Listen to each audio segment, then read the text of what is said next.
For 7 years, my marriage to Alison felt perfect. We built our life in suburban Seattle with matching graduate degrees, promising careers, and a comfortable home. We were the couple others envied, always smiling in photos, always supportive of each other. Until that Friday evening when she looked up from her wine glass and casually said, "Rex, I want an open marriage. Time to explore real men." I was stunned but replied with unexpected calm, "Sure." I never imagined her reaction when our smoking hot neighbor Diana would later express interest in me. Let me know where you are watching from in the comments below. Hit that like button, and subscribe to hear how my wife completely lost it when her plan backfired spectacularly. Our story begins in what I thought was marital bliss. Alison and I met during our final year of graduate school at the University of Washington. She was studying marketing, and I was completing my computer science degree.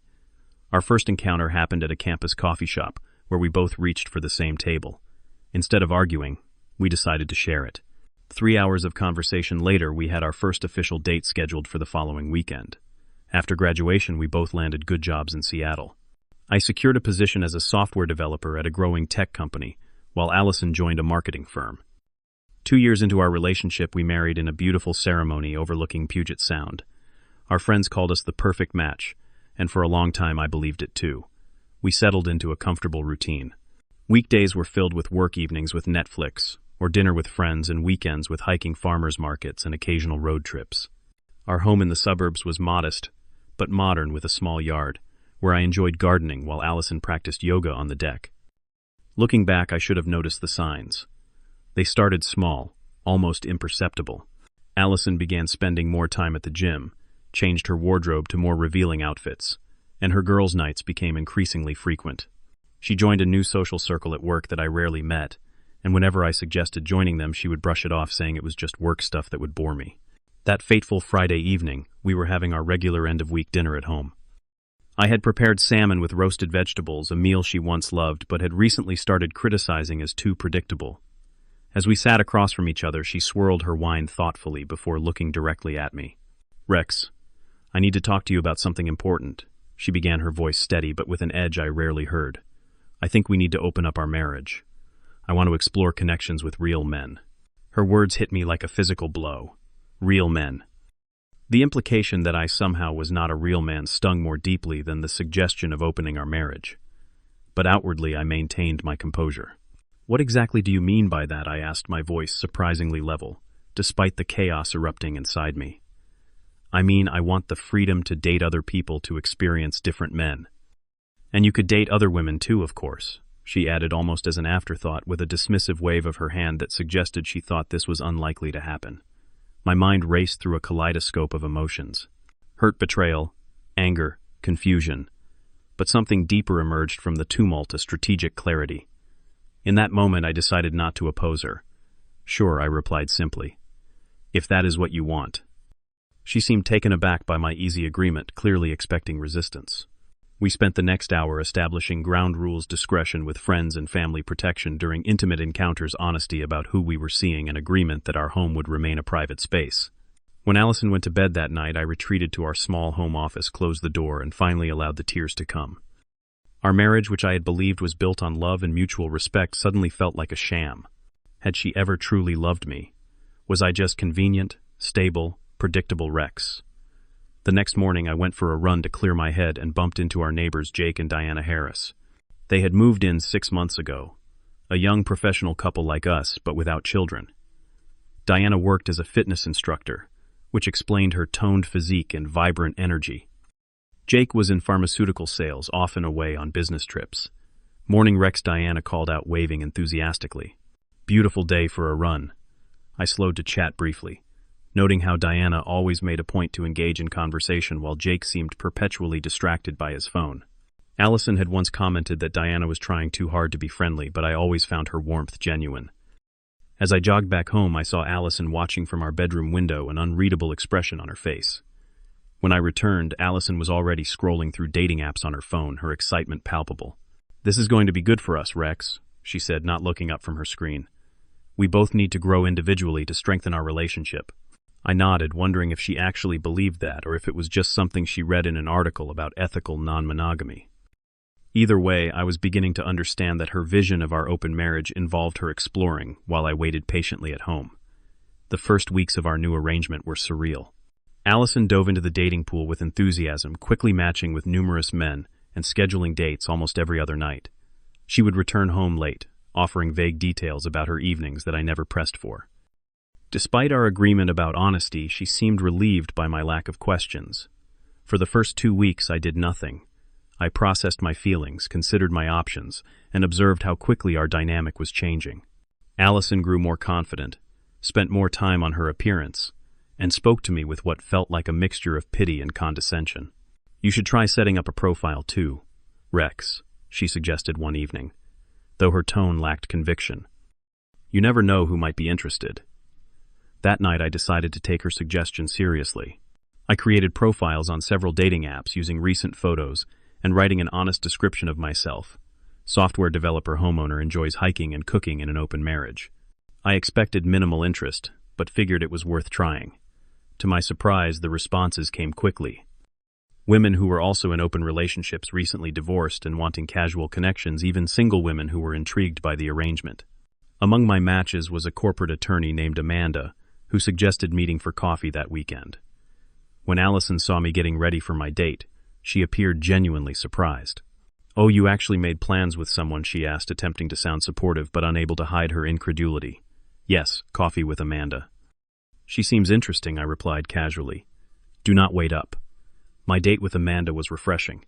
At 41, she was confident and direct about what she wanted. She had been married twice, had grown children, and now enjoyed her independence, while occasionally connecting with men who did not seek commitment.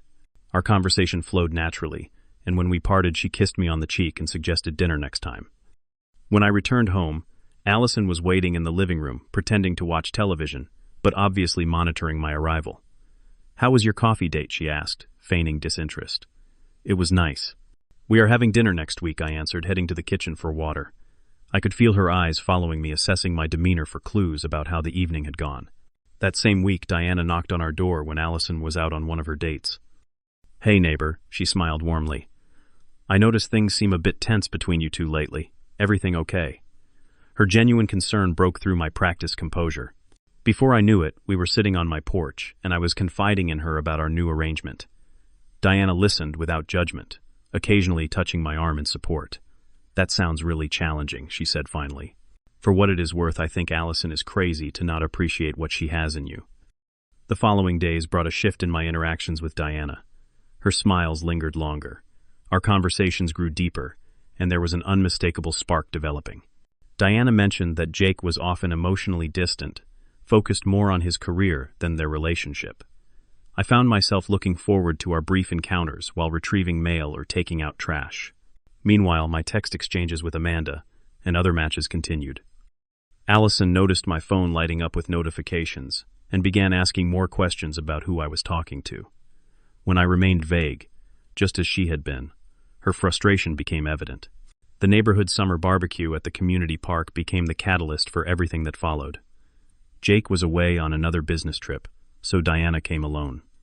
She spent most of the gathering near me, laughing at my jokes, touching my arm, and even bringing me a plate of food she had prepared specially.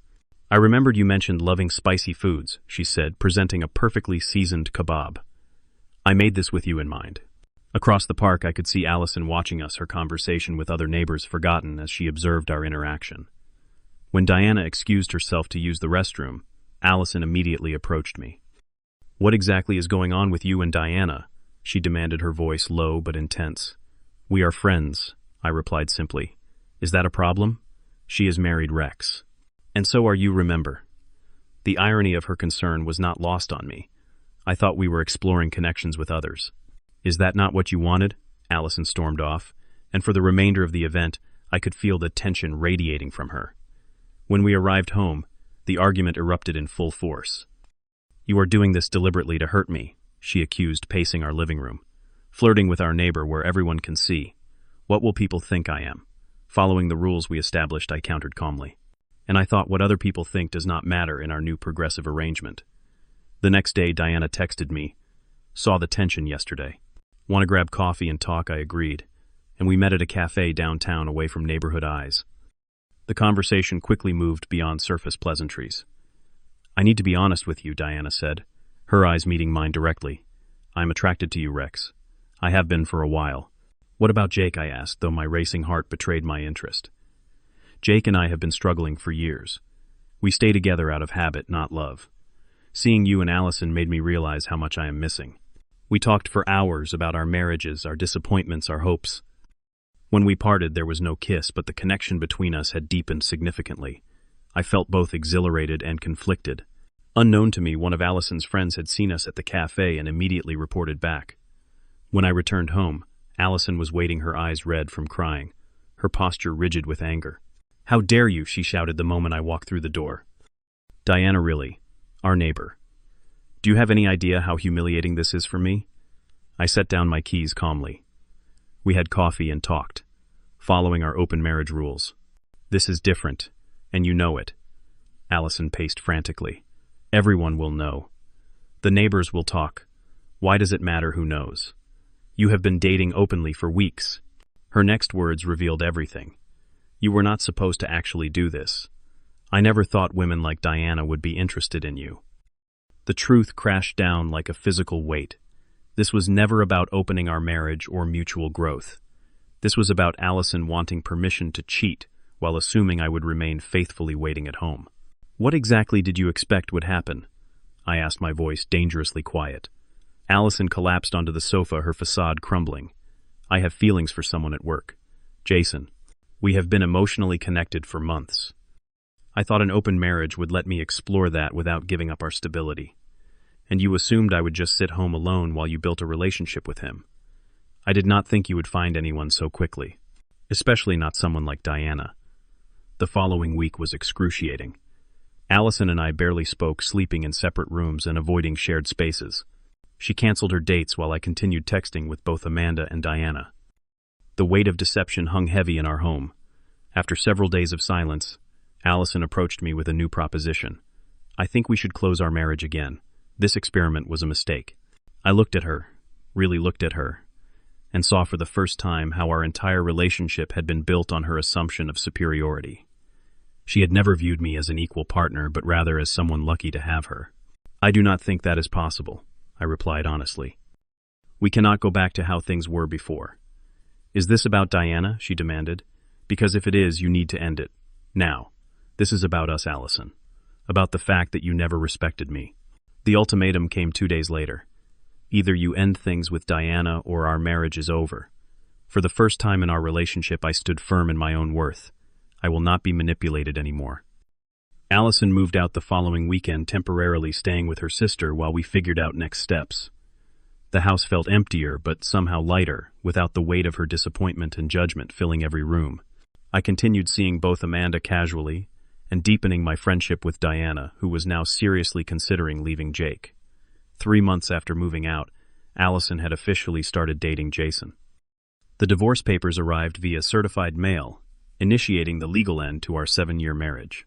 Seeing the documents made everything real in a way it had not been before, and I spent that evening reflecting on the journey that had brought me here. Our marriage had failed not because of Diana or even Alison's interest in Jason, but because we had never truly seen each other.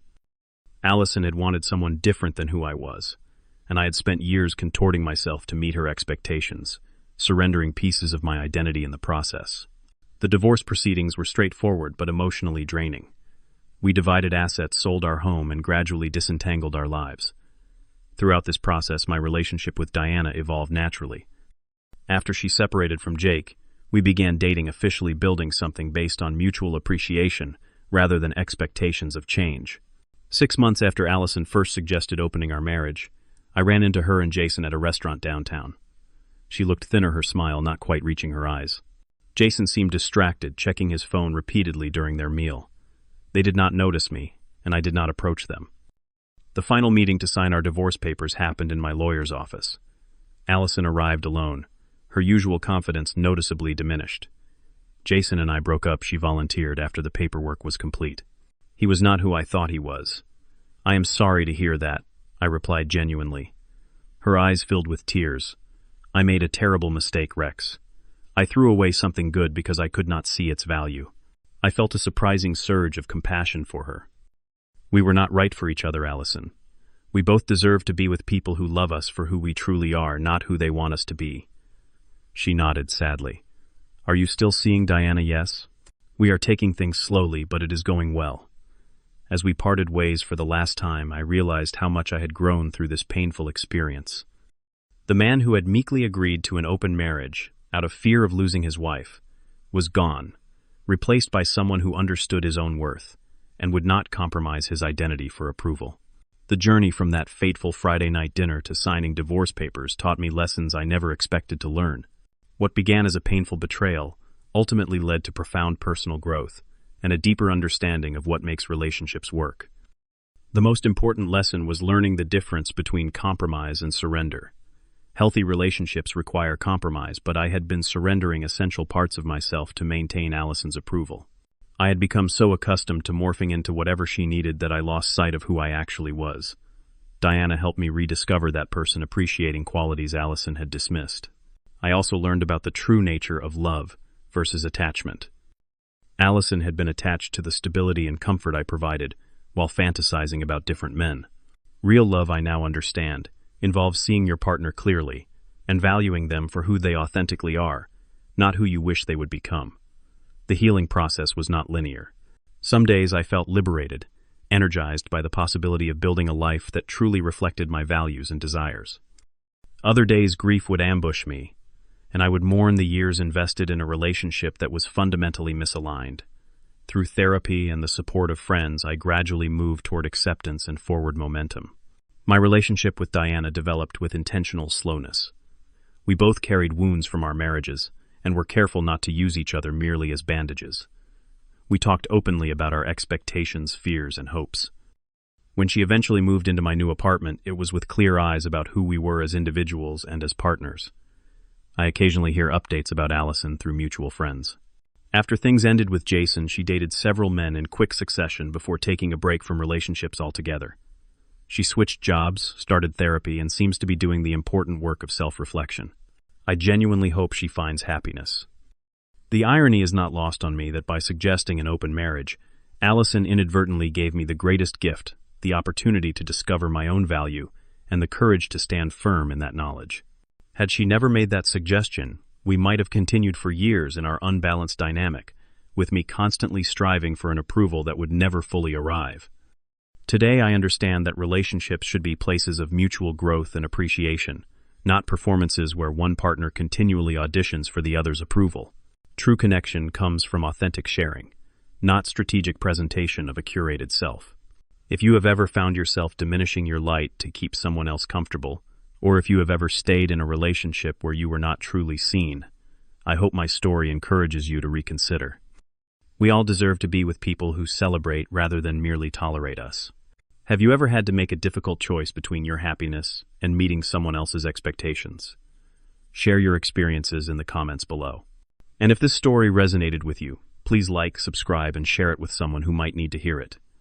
Thank you for joining me on this journey of self-discovery. Remember, sometimes the greatest act of love is having the courage to stand in your truth, even when it means walking away from what you thought you wanted.